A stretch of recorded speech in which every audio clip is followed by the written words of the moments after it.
Hey everyone, welcome back to Crochet Delight. I know I've been pretty sick lately, not getting that many tutorials out to you, but I figured today I'd get an informational video out to you guys. I know some of you have looked at my spinning sessions so far, and I want to explain a little bit about that. Recently, well, not real recently, I mean within the past couple months, since I got my drop spindle and fiber to spin yarn, I found the easiest way for me to spin yarn on my drop spindle is to pre-draft the fibers. And if any of you want to try it, go right ahead. It's not that hard, but I am going to tell you a little in depth about this because people don't really tell you that much about it when you're first starting out. You definitely do want to start on a drop spindle. That way you can get used to how the fiber feels as it's leaving your hand. But don't jump into it head first and start spinning and drafting while you spin. Try pre-drafting first so that you can get a feel for how it feels to draft the fibers. And when using a drop spindle, pre-drafting it actually makes it a lot easier on your wrist. So that's definitely a plus. I will say though, nobody really tells you, you don't want to go over like 1.5 ounces of fiber on your drop spindle because you literally lose room. I mean, you can go up to about 2 ounces and still be able to fill this up really full, but look at how full that is right now. And that's only about 1.5 ounces, and that's after I've already plied it. I mean, you're going to end up with a lot less.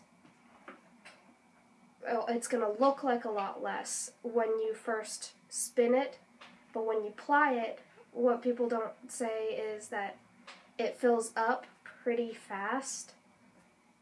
So that's after I've plied it. I haven't put it on my makeshift nitty knotty that my dad made for me yet to set the twist.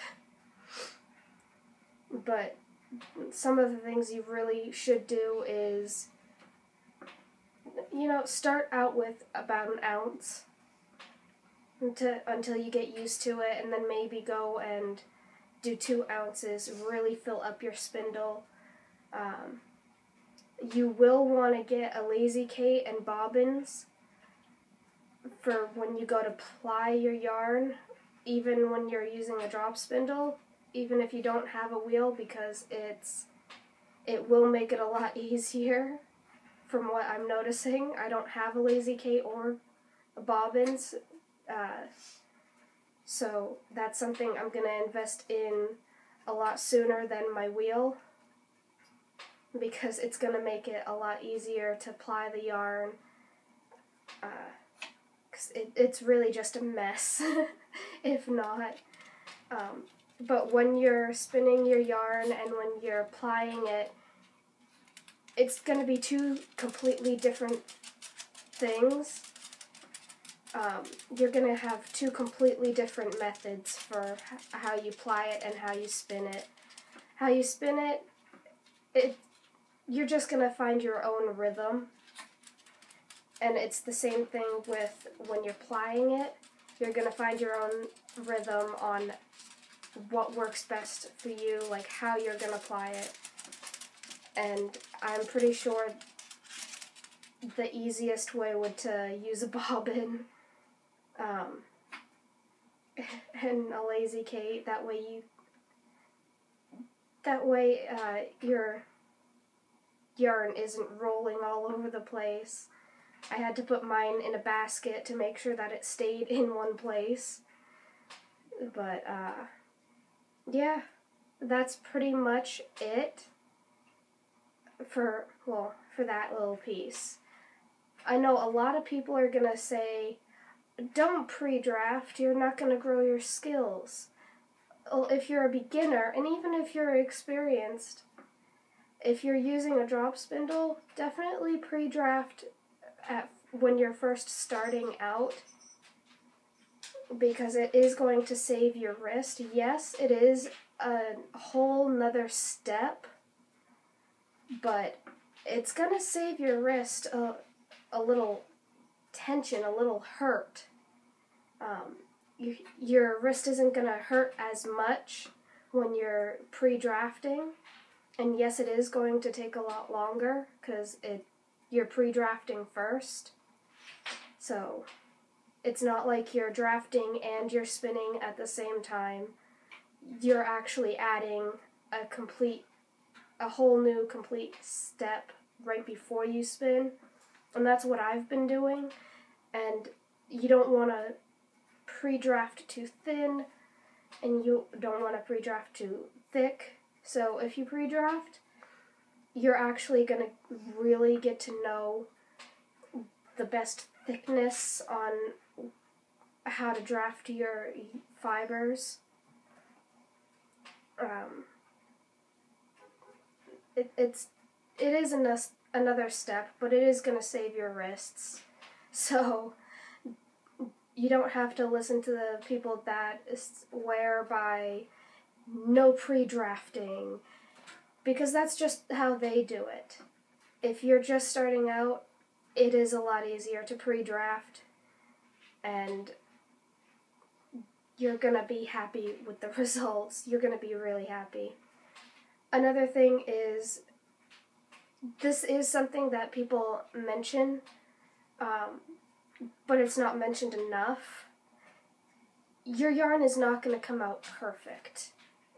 You are making something, and it's going to be all over the place. But when you apply it, it is going to even out, and it's going to work together, and it's going to be pretty good. It's not going to be perfect. I know a lot of crocheters are perfectionists who really just want everything to be perfect that they make.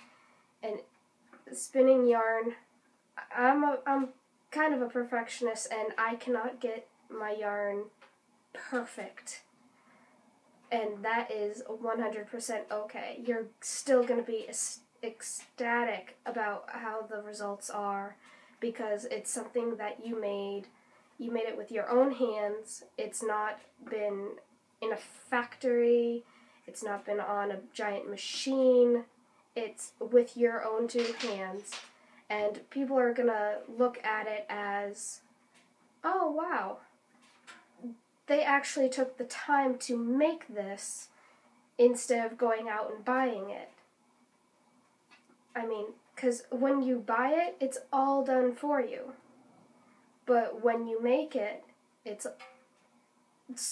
for some reason always so much more gratifying when you just make it with your own hands.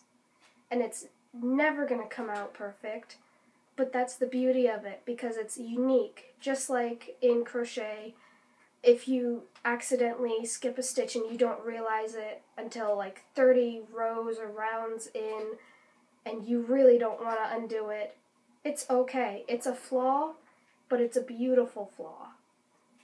So that's my little take on my spinning. I figured I'd let you guys in on what goes on behind the scenes of the spinning sessions, because I don't show that I pre-draft, but I do. But yeah, you're gonna love it if you try it.